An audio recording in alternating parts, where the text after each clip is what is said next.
六妹妹，我每次见到莫兰，我这心里就咬牙切齿的。我就想着，凭什么她有那么好的命可以嫁给靖哥哥？后来她出事儿了，我这心里还挺欢喜。不过后来又挺害怕的，我害怕靖哥哥他瞧不起咱们盛家的女儿。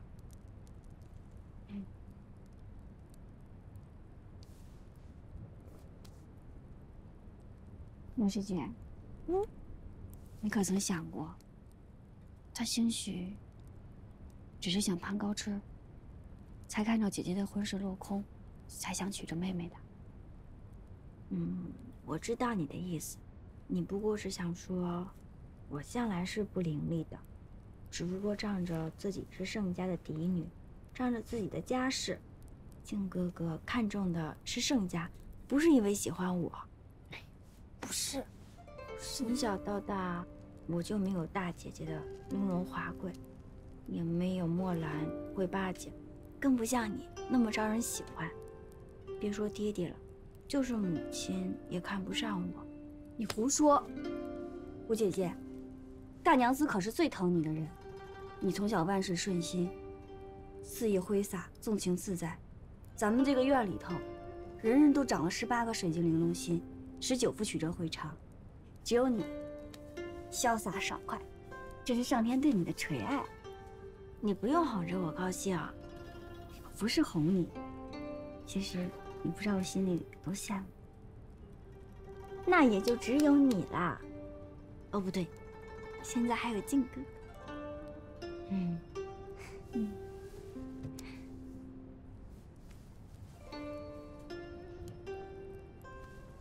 吴姐姐，你可曾想过，即便是文家哥中了2房进士，大娘子也不会同意的。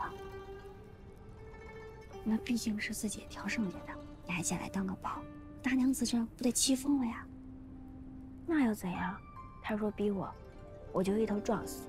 别，六妹妹，你是不知道，一个人心里要是装着另外一个人，是什么事都能干得出来的，而且也不会想着什么后果。你是我妹妹，你得站在我这边。我当然是站在你这边的。但是，我怎么帮你呢？我帮你开口说婚事，大娘子非得死我。不用不用，你就帮我守口如瓶。要是你说出去的话，我就打死不承认，然后再葬在你身上。那该挺好呀。那我索性就嫁给文家哥，反正爹爹和2哥哥看上的人向来是不错的。你敢？你敢？我敢呀！你等着。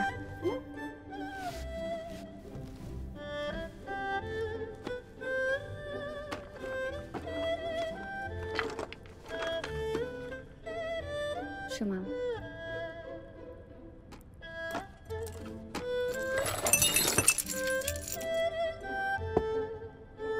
哎呦，你挑吧，挑上哪件你就拿走。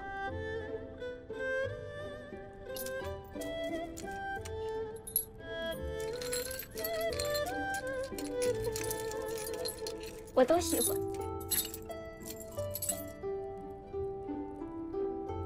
那你就都拿走吧。哎呀，傻姐姐，拿钱封口向来是不顶用的。我答应你不说就是了。我只是觉得这条路怕是不好走，我担心你。你不必担心我，我都想好了，即使前面是万丈深渊，我也会跳。你也一样，若是你以后遇到这样的事情，千万别松口。有些事儿，该争一定得争。我现在可是没有争的心气儿了。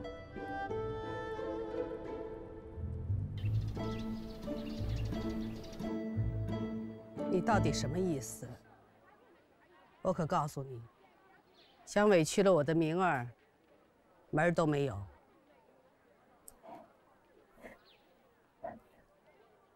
我只是爱着红哥的娘，那他的病拖延到今天，也只有半条命了。自打从曹家回来以后，好多了。眼下他都能坐起来了。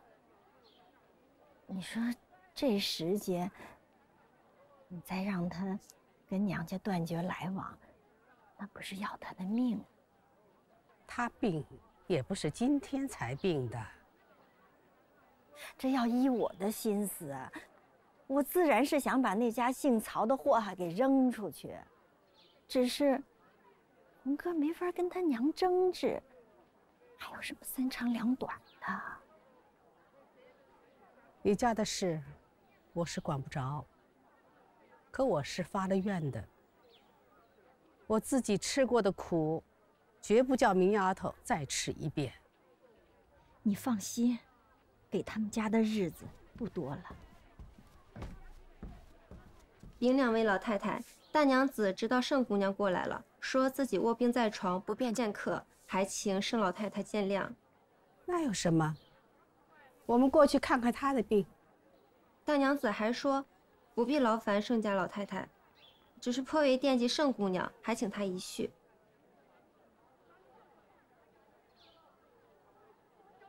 那你就去一趟吧。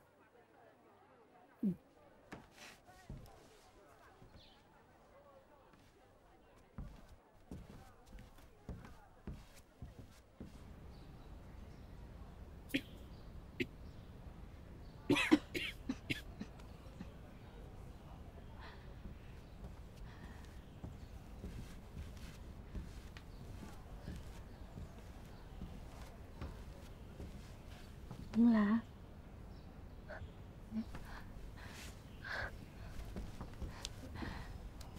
好孩子，你哎呀，好姑娘，我家景儿实在没有活路了，只求这红哥儿瞧在亲戚的情面上，能给个容身之所。贫寒人家尚且还收个猫儿狗儿呢。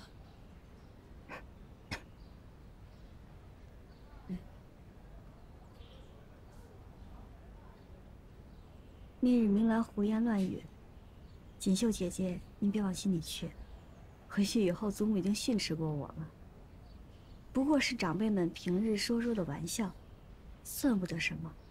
贺家哥哥要纳什么人进门，与我有何干？说的也是，自来娶媳妇儿，都是婆母说了便算。男人家三妻四妾是常理，也是我妹子太宽了，纵了旁人，不知好歹。待进了门，难道还叫红哥儿守着一个婆娘不成？那曹家姐姐进门以后，不知大娘子，您是妾室的生母，还是曹家的长辈亲戚啊？这名分这事儿可半点都错不得。我们自然是亲戚啊！啊？我们自然是长辈啊！是呀，若是长辈，那就要端着、敬着、伺候着。若是妾室的生母，那就是下人。仆奴若心里好，随便给点碎银子；若是不高兴了，就大棒子打发出去。万一这妾室不妾室，亲戚不亲戚的，不知以后婆媳夫妻乃至嫡子庶子的，这该如何相处呀？一团乱麻。你这死丫头，仗着家世好，小贱人，你以为你就是走？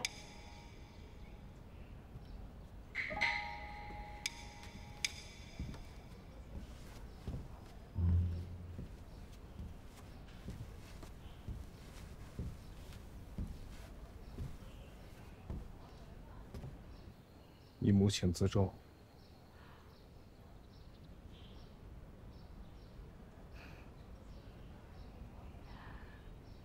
我乃至贺家上下，对曹家仁至义尽，问心无愧。出钱出力从没有过二话，唯独不能受人胁迫。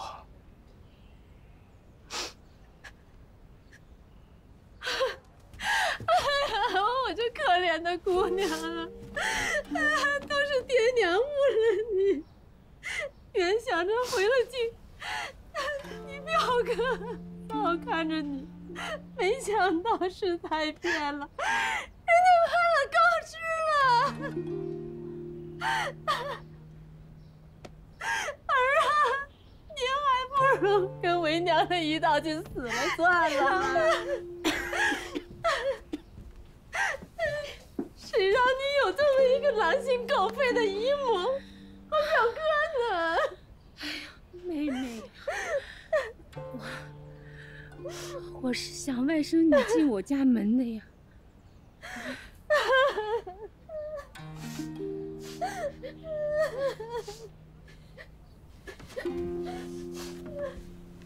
有我在，你别怕。我没有怕。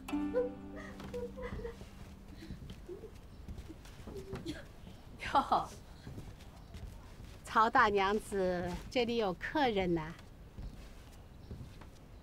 哦，别动，别动，躺着，好生歇息。躺下。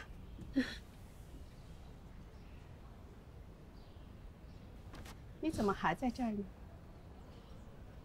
适才，曹家姨母说锦绣姐姐要给洪文哥哥做妾，虽与我无关，但我多少也听了一耳朵。哎呦，瞧我这孙女儿，全然不把自己当外人，传出去，岂不叫人笑话？老姐姐，明儿是你的孙女儿，就跟是我的孙女儿一样，也就是洪文的亲妹妹。家里的事儿，听听也没什么。祖母，你说什么？住嘴！我们这里自然当作说说的，传出去，外人指不定怎么想呢。哎，听说获罪流放的犯官家眷，便是遇上大赦，也是要发还原籍的。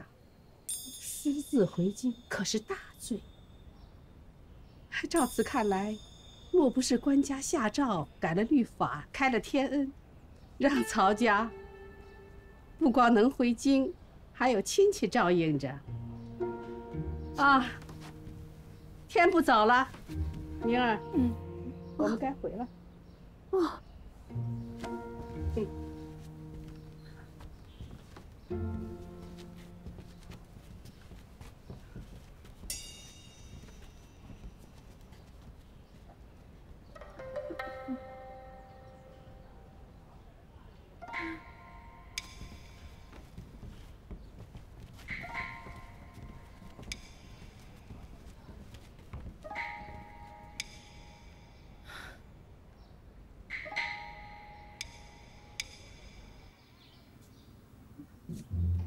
祖母，你方才怎么说什么兄妹不兄妹的呢？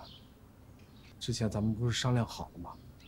把母亲从乡下接来，下个月15就要去盛家提亲下聘，明年初夏不就拜堂成亲的吗？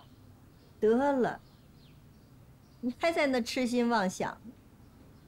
如今盛老太太说了，她家孙女是外人，这门亲事啊，算是完了。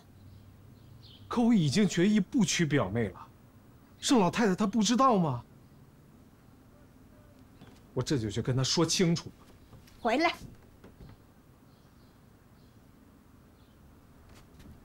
都是我不好，想着你母亲只有她妹妹这一门亲戚，就是看不上曹家，终究也没说什么。你也不对，你明知你母亲是那种不分黑白是非、没有远见的人，你平日里也不规劝纠正，可如今这事儿办的是大错特错。我是没有办法挽救了。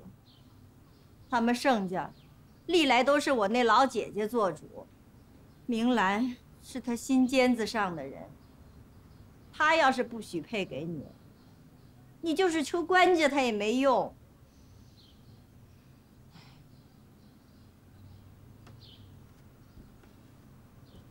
你干什么去？祖母刚才教育的极对。我早就知道曹家不是好亲戚，却由着母亲一直惯着他们。正所谓母亲惯子如杀子，儿子惯着母亲，结果全家都要遭罪，母亲也享受不了今日的太平。为了贺家，我要把这事儿做个了断。你这是为贺家，还是为盛家？白衣可筑堤坝，为了贺家，也为了盛家。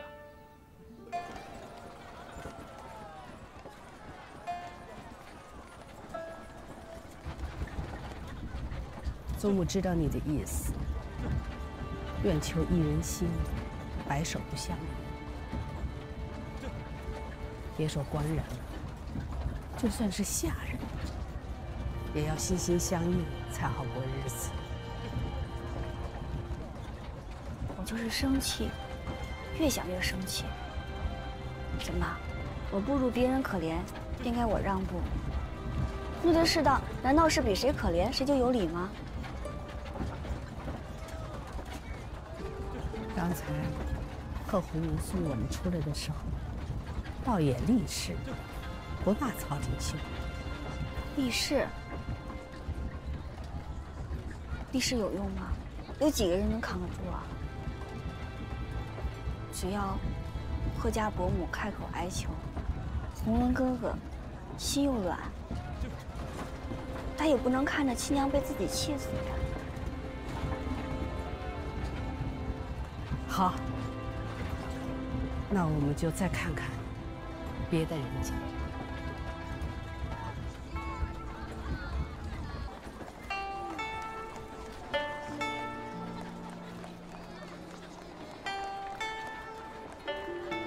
快，来，坐。吴姐姐，你能让我喘口气儿吗？我还没吃饭呢。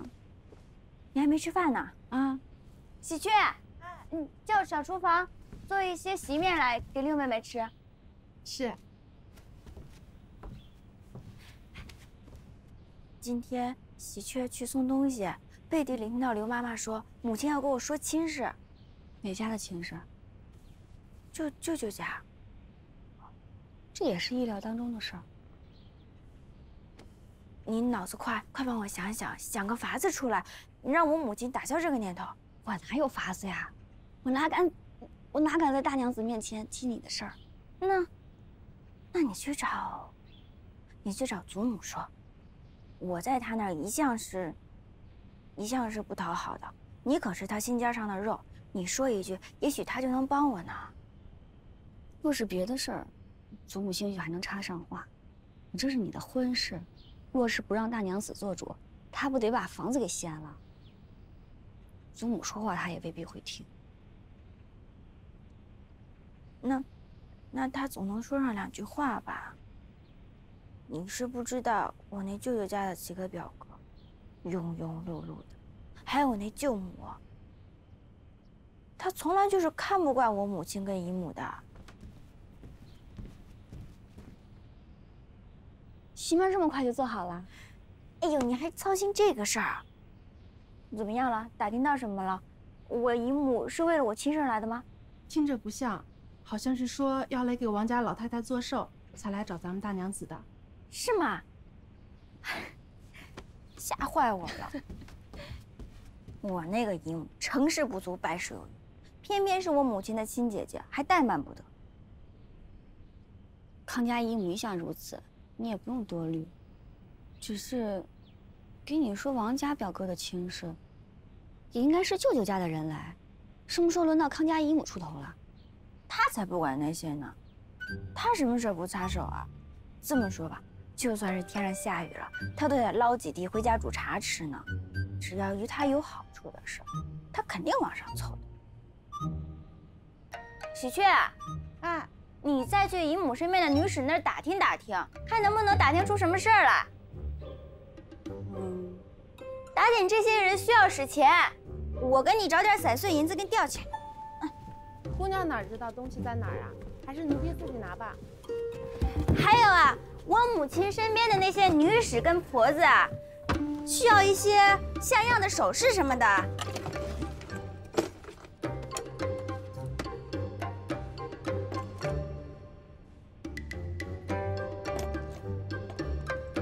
吴姐姐，文家哥家境贫寒，他母亲又是个乡下人，难免粗陋，大字也不识几个。就算你如愿嫁过去了，怕是以后的日子也不会好过，跟婆母之间磕磕碰碰的，也是在所难免。天下哪里没有苦啊？你说大姐姐吧，她嫁入伯爵府，夫妻和睦，可偏偏呢遇上了一个恶婆母，不苦吗？还有墨兰，嫌文家哥穷，不愿意嫁过去，也要嫁入伯爵府，可谁知道肚子里的孩子就落了胎。想来，应该是那梁六郎的贵妾春珂折腾的，不苦啊。四姐姐落胎了，什么时候的事儿？就前些日子啊。往日四姐姐一有什么三灾六痛呢，你都会第一时间告诉我，怎么如今可不这么严谨了？我现在有了靖哥哥，哪有时间管他的事儿啊？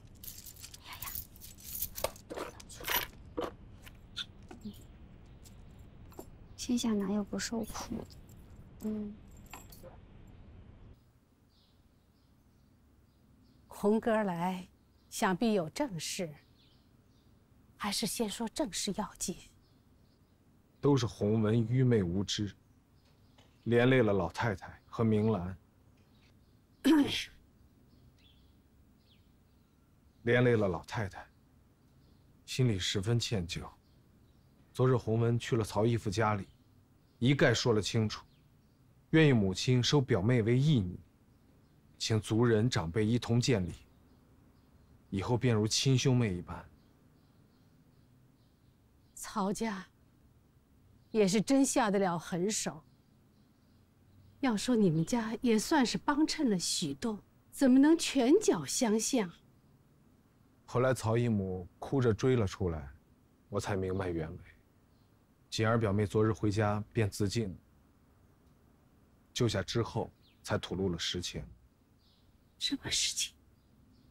表妹说她在凉州与人为妾时，就被那家大娘子强行灌下了红花汤，已然不能生育了。表妹怕家里人难过，便谁都没说，直到得知嫁入贺家无望。她坏了脸，又坏了身子，连孩子也不能有。她实在是无路可走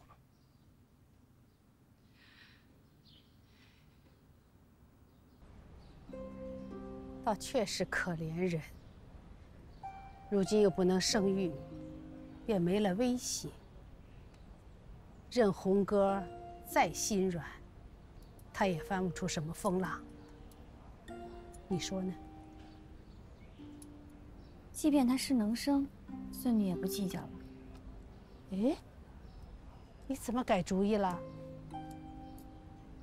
这些日子来，孙女做了许多糊涂事，让祖母操心了不说，还失了脸面。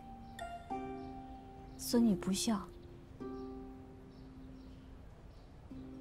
贺家公子是祖母好不容易相来的婚事，不该轻易回去。你不怕日后和曹姑娘还有曹家纠缠不清？人活这一辈子，总会遇到一些坎坷不平的，总不能一瞧见坑洼就绕过去了。就像这香木，难道是长在路边垂手可得的吗？总是要经历许多凶险的，要从深山老林里面相砍，砍了，运出来。这路上，也许会经历山崩啦、水淹啦、苛政啊、盗贼，一不小心可能就血本无归了。但终究还是会一段一段的落到我们手里来。就像我们，这日子过着过着就行了。不对，这不是你改变主意的缘由。你千万不要为了免我烦恼，委屈你自己。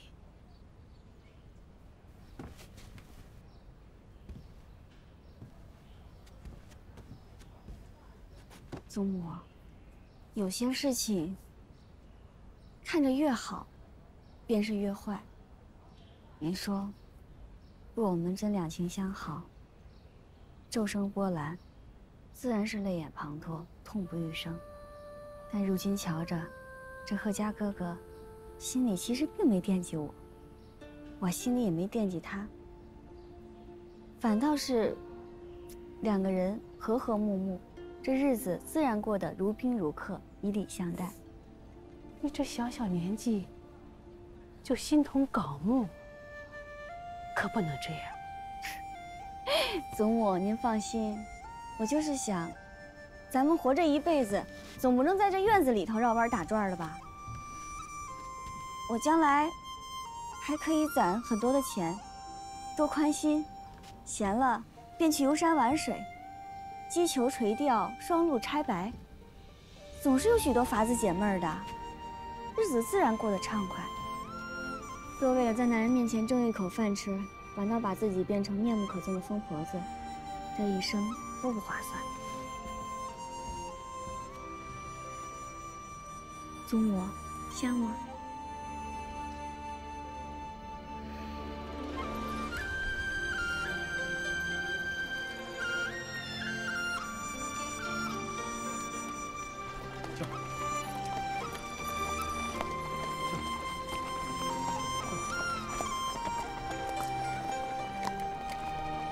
还不到半年的时间，就打了这么大的胜仗，也不见舅舅高兴些。你舅母在禹州死得这么惨，一时半会儿，他怎么能好得了呢？邹家想把自己的女儿给舅舅做填房。邹家嫂嫂的三妹妹，我父皇已经定了，让舅舅续弦英国公家的独女。邹家大嫂嫂可是为了救皇后娘娘才……你别这么看着我，这事儿我也做不了主。我就定然不会答应。是，舅舅是肯定不答应。这下子恐怕要闹出大事儿了。钟欢，我们现在身在东京府，不是在禹州。肯不肯，很多事情是由不得我们自己的。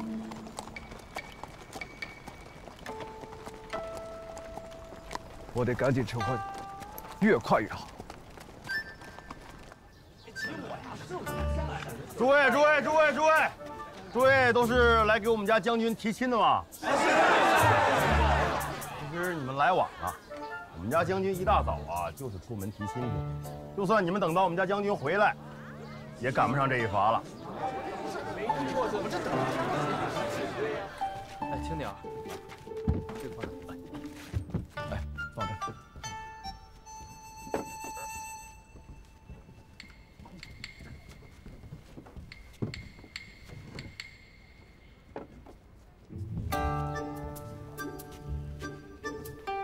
哎，小心点，这以后都是你家的东西了。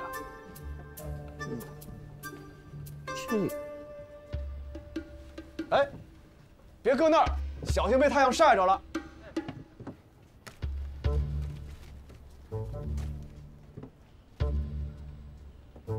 走错门了吧？没错。升官了，也不至于这么夸耀。不夸张，不夸张，这还很不够，后头还有呢。啊？这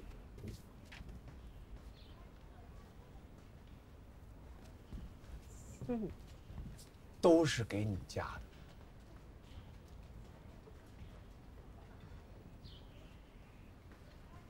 看上我家了。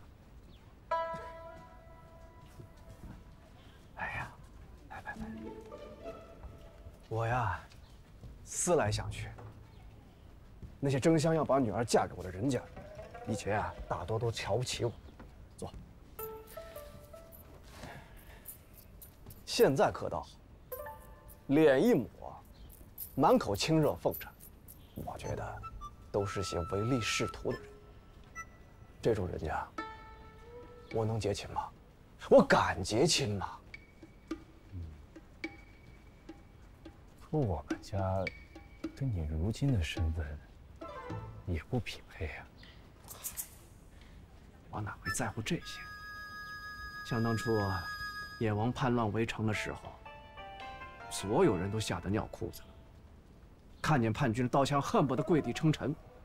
只有你们父子二人，临危不乱，泰然自若，就这份气节已让我佩服万分。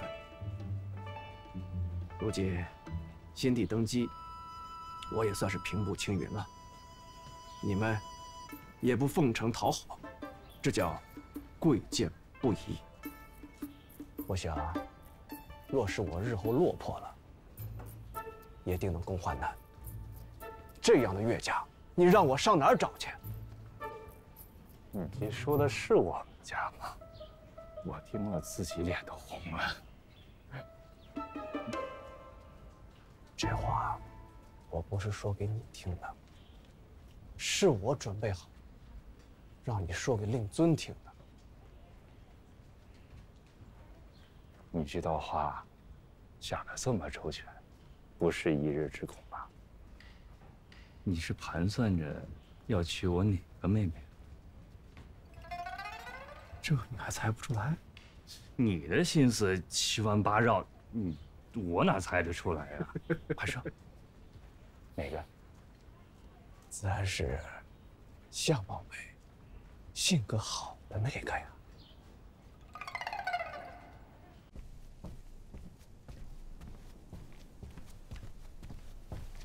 顾廷烨说要娶如兰。母亲小心！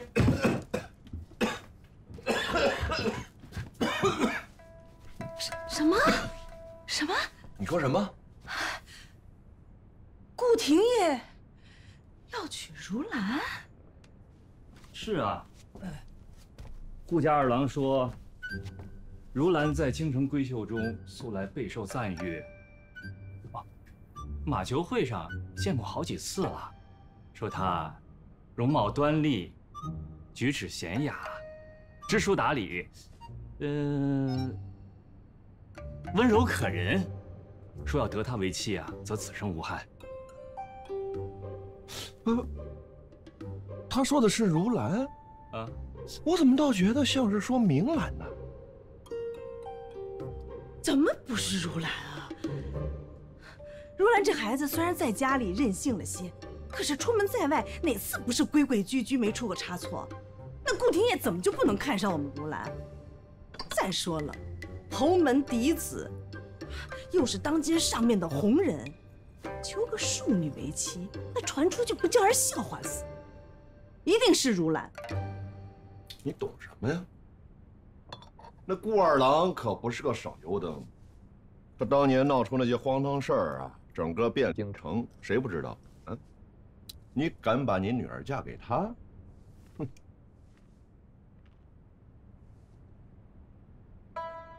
哦，那些多半是以讹传讹的。他是荒唐过一阵子，现下改邪归正了。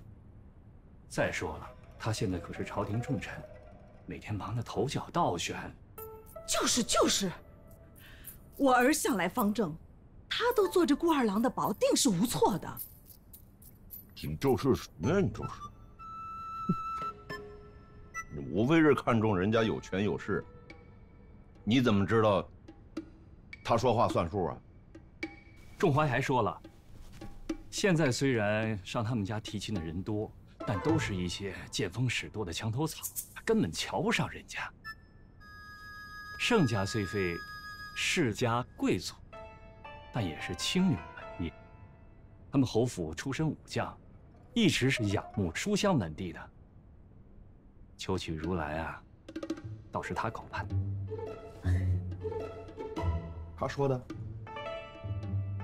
我原本以为他不过是个愤世嫉俗的愣头青呢，凭着偶然的功劳才飞黄腾达。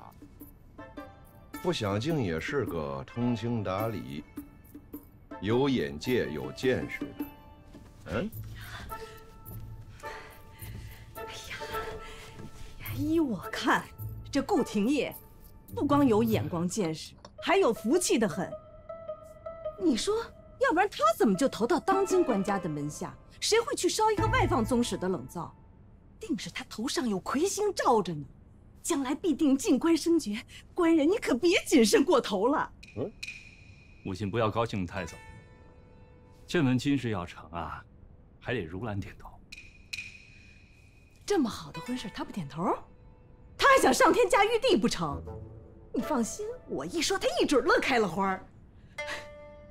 没那么容易吧？你别抢了！我不嫁，我死也不嫁顾廷烨！哎，你疯了还是傻呢？那顾廷烨有什么不好？有权有势，还有万贯家财，连那永昌伯梁家都比不上。他们家只有一个继母，你嫁过去就是当家大娘子，说不定将来还能封个诰命，那是何等的风光！母亲分明是因为巧了四姐姐嫁给了伯爵府，生气眼红，想跟舅舅结亲，又被姨母抢了钱，所以才让我嫁给顾廷烨的。说是为了我，其实根本就是为了自己的面子。那个顾廷烨流连青楼，是一个浪子。你要让我嫁给他，那我下半辈子不就毁了吗？哎，你哥哥都说了，那是假的。你哥哥那人最是端正，你可听他说过一句谎话没有啊？哥哥要是觉得他哪儿都好，怎么自己不嫁给他？要是那个顾廷烨他是一个人面兽心的伪君子，难道哥哥会替我杀了他不成？你就是个冤孽！你大娘子，这可怎么好啊？先让他闹，等闹够了再去劝。他现在不过是头脑发热，等平息静气下来，说不定能劝得通。要不，让六姑娘过来劝劝。她的话，如兰如何听得进去？哟，近几个月，那六姑娘总往魏瑞轩来，听喜鹊说是五姑娘让她来切磋针线，说体己话。兴许啊，是四姑娘出了阁，那家里冷清了，这两姐妹反倒比以前更亲近了。哎呀，如兰这孩子，就是上辈子来讨债的，怎么养着她了？顾家二公子要跟咱们家结亲，这不可能啊！听说这顾家大公子体弱多病，如今二公子回京，正是官家的红人呢。别家都挤破脑袋想进顾家的门，哎，这五姑娘不是天天想要压倒四姑娘吗？如今这做侯爵娘子的机会来了，她都死活不同意，也是怪事儿啊！别说了，这可不是咱们院子，说话的当心些。是。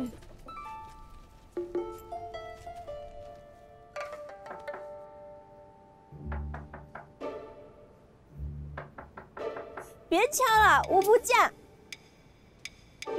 顾姐姐，是我呀。来了。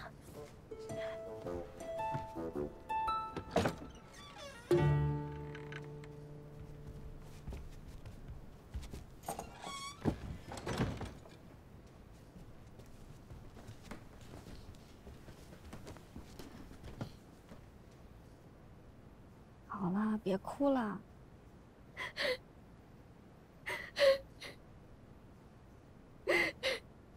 你再哭会惊动了祖母，她可不是大娘子，眼里揉不了沙子。一查问，你和文家哥的事儿就暴露了。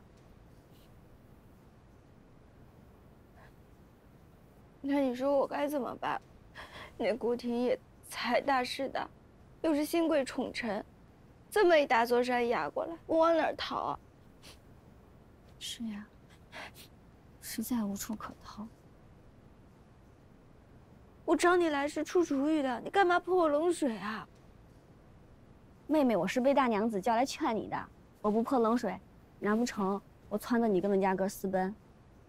四姐姐能做出这种事儿来，五姐姐，你一心为盛家着想，肯定做不出这种事儿。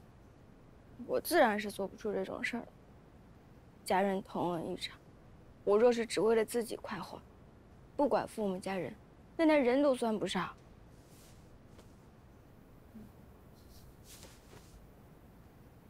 你若实在看顾二叔不顺眼，那你们就分院别住也好啊。顾廷烨就不是个好人，他能与我相敬如宾？你怎么把他说的像个修罗夜叉一样啊？父亲还说，他比前2年要长进了很多，也越发稳重谦逊，还有行武之人的杀伐决断之气，实在是好官人呀。弟弟是在选女婿，还是在选门生呢？那不说父亲，就说二哥哥吧。若他人品不好，那二哥哥怎么会与他相交多年？如今又建功立业，平乱征西，天下有几个男人有他这个本事？可是他那些拈花惹草的事儿，比山还高，比雨还多。现在他那个外甥不是已经打发了吗？小时候，我小娘难产垂危，还是他帮我找到郎中。还有几次遇险，都是他救的我。哎，可是他那些真……既然他已经改了，又没有闹过什么妾室的事儿，我想他也不会做出宠妾灭妻之事。你就安心把大娘子坐稳了，还怕什么？你把他夸得跟朵花似的。你要是觉得他那么好，你嫁他得了。可是他不要我呀，他要的是五姐姐你呀。可我不要他呀，我要的是靖哥哥。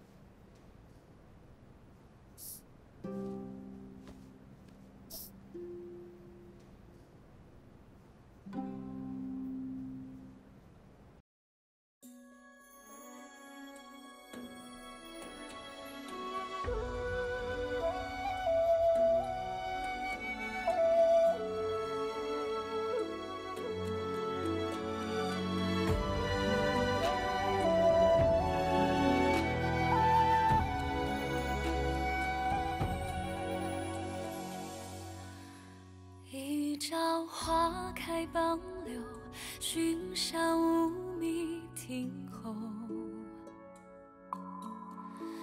纵饮朝霞半日晖，风雨捉不透。一人共长消瘦，太高冰泪难流。锦书送罢莫回首，无语虽可偷。昨夜玉树风骤，浓水不消残酒。试问卷帘人，却道海棠依旧。知否，应是绿肥红瘦。昨夜玉树风骤，浓水不消残酒。试问卷帘人，却道海棠依旧。知否，应是绿肥红瘦。知否，应是绿肥。